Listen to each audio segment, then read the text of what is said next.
Just another routine mission. Why do they always say that before a mission? Of course it's routine, you haven't done anything yet. It's everything that happens along the way. The choices you make, the paths you choose, that turn the routine into anything but. Of course, that's how it started. A routine mission, answering a distress call. And look where that got me. We were testing out the Normandy, Captain Anderson's new ship, when the distress call came in. An Alliance patrol on Eden Prime had been attacked. They'd seen something they couldn't explain. And whatever it was massive. I hit the ground with my lieutenant, Kaidan Alenko. A good kid, loyal, by the book, with a talent for biotics. We came across the lone survivor of the patrol, Gunnery Chief Ashley Williams. A soldier to the core.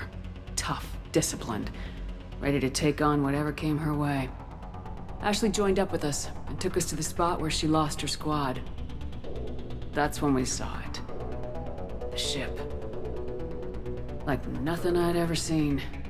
It was massive, scorching the colony and everything around it as it blasted away. We followed the path of destruction to an artifact, a beacon left by a long-dead race called the Protheans. The colony had dug it up, and whoever attacked them had tried to take it. Lieutenant Alenko made the mistake of getting too close. Hit him with some type of energy. I grabbed him and threw him out of the way. That's when it hit me. Hard. Every muscle in my body went rigid. I couldn't move. Could barely breathe. Everything went black. And then I saw something. A vision. Dream. A nightmare. By the time I woke up, we were halfway to the Citadel on our way to meet the Council.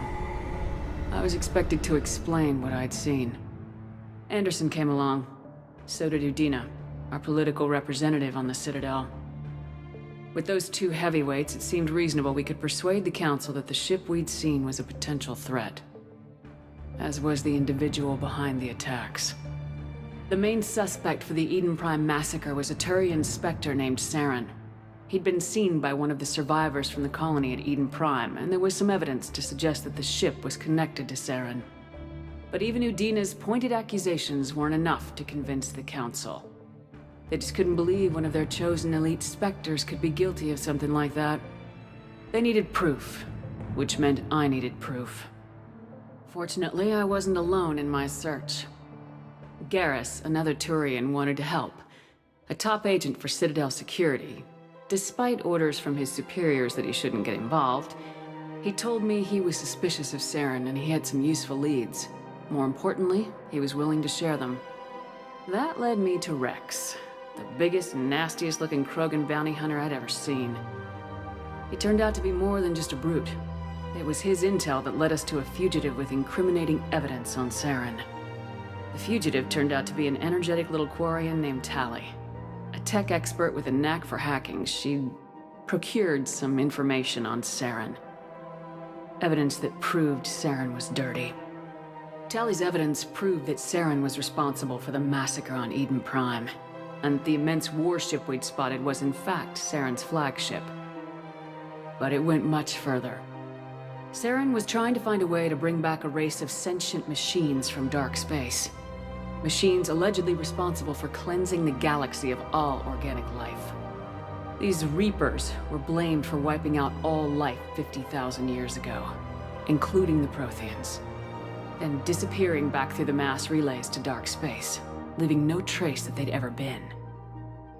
That explained why Saren was after the beacon, and it made some sense out of my visions, but not much else. We couldn't convince the Council that the Reapers were a threat, but they agreed Saren had to be stopped. They stripped him of his Spectre status and gave me the honor of becoming the first human Spectre. My first task? Bring down Saren. Anderson decided to stay behind, giving up his ship, the Normandy. He told me I'd need it more than he would. He also pointed me in a direction. Liara. A Prothean expert, adept in biotics, and maybe most importantly, daughter of Benezia, Saren's top lieutenant. And like most Asari, as beautiful as she is intelligent, and born with a unique ability to meld with other species. Liara was able to help me decipher some of the vision the beacon had given me. Nothing concrete, but it gave me some clues. And a new appreciation for the Asari. Her technique for accessing my vision was unexpected, but not at all unpleasant. Kaidan was a little concerned about the connection I shared with Liara. As commander, I knew either relationship had the potential to interfere with the mission. I told Liara about how I felt. Apparently, she felt it too. But we agreed we wouldn't let it get in the way of our mission, finding Saren. Thanks to Liara's help, we had our next lead, Benezia. Saren had taken her to Noveria, where he'd enslaved the queen of a dangerous race of insect-like creatures, the Rachni. He ordered Benezia to use the same technique Liara had used on me to extract information from the Rachni queen. The queen's drones were everywhere, and they were not happy. We had to fight through hundreds of them to get to Benezia. By the time we arrived, Saren was gone, with the information. I tried to reason with Benezia, but Saren had indoctrinated her. He had somehow acquired the ability to control people's actions and wills. Benezia wouldn't surrender, and Liara was forced to watch her mother die in her arms. And I was left with an angry, dangerous Rachni queen to deal with. She claimed her drones would do no harm if I released her. But the Rachni had terrorized the galaxy before. I couldn't do it. I wouldn't doom an entire species for past sins. And the Queen was true to her word. She left and took her army of drones with her. With Saren's top lieutenant dead, he was quickly running out of time and places to hide. I tracked him down at his base on Vermeer. But we soon learned it was more than a base of operations. It was a breeding ground. Saren was breeding an army of Krogan. He'd found a cure for the genophage, a disease inflicted on the Krogan to prevent them from breeding and taking over the galaxy. But the Krogan Saren was breeding were slaves, mindless beasts that obeyed Saren's will. I had to destroy the base and all its research. Rex disagreed, violently. Rex wanted the genophage cure for his people.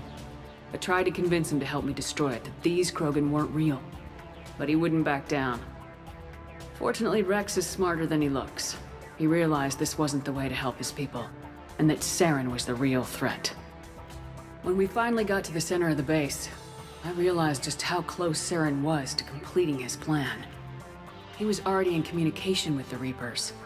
Sovereign, Saren's flagship we'd all assumed was just a ship, was a Reaper. It spoke to me, threatened me. I could feel the menace it had for every living thing. It wanted me dead. It wanted us all dead. And I knew it was capable of doing just that. What I couldn't understand was why Saren would help it. But there was no time to think about it. Sovereign knew where we were. We had to destroy the base and get the hell out. I split my team into 2 squads, sending Ash with one and Kaidan with the other as a distraction. We had a nuke and we planned to use it. Before we could detonate the bomb, Saren showed up. We fought. I stalled him to make time for my team. And in talking to him, I realized the truth. It wasn't Saren who was indoctrinating everyone. It was Sovereign, the Reaper. And Saren was in deeper than all of them. He tried to convince me he was still in control. Said he'd found a way to reduce the Reaper's influence, but he was kidding himself. Or believing the lies Sovereign was telling him. Before I could convince him to stop, he ran, leaving me just seconds to extract my squad mates. I tried, but it wasn't fast enough. I could only save one of them. Kaidan was a good man, and a great soldier. But I had to choose, and I chose Ash. That was the last time Saren would slip away from me. I knew then, the next time we met, one of us would die. With my team mostly intact, we chased Saren and his army to Ilos, a long-lost planet that had once belonged to the Protheans. As we prepared for what we knew would be a desperate fight, I spoke to my crew. We were just one ship, against Saren's growing army. I assured them all that despite the odds, we could defeat him. Liara saw through my words. She knew I was hurting after Kaidan's death. She could sense my doubts. We both knew this mission could be our last. Until that moment, we put our feelings aside for the sake of the mission. But why wait? We gave in to each other. And it was perfect. While it lasted. We arrived on Ilos close behind Saren. Once on the planet, we discovered a Prothean databank that helped me put the final pieces of my vision together.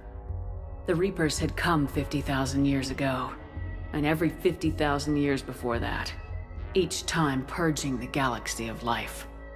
The Protheans had fought and died like every species before them, but a few survived long enough to leave a parting gift.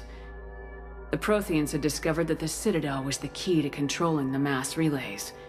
By sabotaging the Citadel, they found a way to close the relays to dark space, slowing the Reapers' return, giving us the time we needed to find a solution to stop the Reapers once and for all. Saren knew this. He was leading his army to take control of the Citadel and re-establish the relays to dark space, bringing the waiting Reapers here to destroy us all. We followed him to the Citadel. It was intact, but heavily damaged. He'd caught the Council fleets by surprise, and they were only now regrouping. And with Sovereign as his flagship, there was little hope that the fleets could counterattack with enough strength to take back the Citadel. But Saren was done running, and I was done chasing him. As the Alliance and Council fleets battled Saren's army outside the Citadel, I cornered the Turian bastard in the Citadel tower and confronted him. He died believing that the Reapers would save him. As I fought to regain control of the Citadel, the Council's flagship, the Destiny Ascension, fell under attack. Despite Saren's death, Sovereign and Saren's army continued to fight. The Council was aboard the Destiny Ascension and they were requesting assistance. But I knew in order to help them, I would have to put our Human Alliance fleet in jeopardy. The Council had to be saved. They represented the hearts and minds of the galactic community. Without them, the fleets would be in disarray. Even with the Citadel back in my control, Saren defeated and the Normandy leading the combined galactic fleet, the battle against Sovereign, a single Reaper, was relentless. It took the combined fleets of humanity and the other races, but in the end, Sovereign fell. But the costs were immense. While humanity's efforts in the war earned us our first seat on the Council, it was a hollow victory. The Reapers were still out there. I knew the fight was far from over, but as the one who'd led the fight against Saren, I was given new responsibilities. The choice of humanity's first counselor was left to me to decide. On the one hand, Udina, the lifetime politician, ruthless and ambitious, he would easily navigate the political landmines that would soon be placed before him. The other choice, Captain Anderson, the career soldier, tough but fair, but a friend, and someone I could trust. Both great leaders in their own right.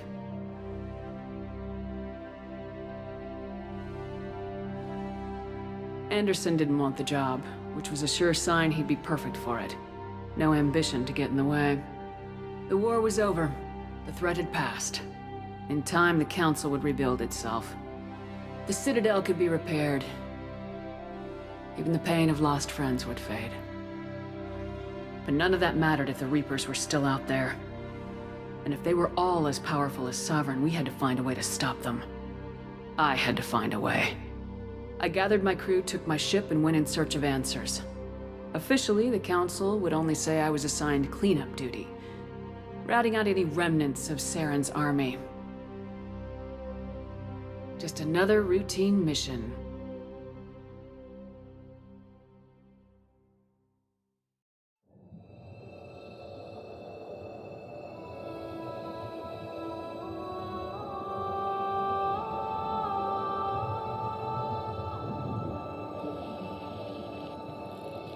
Commander Shepard has been recovered.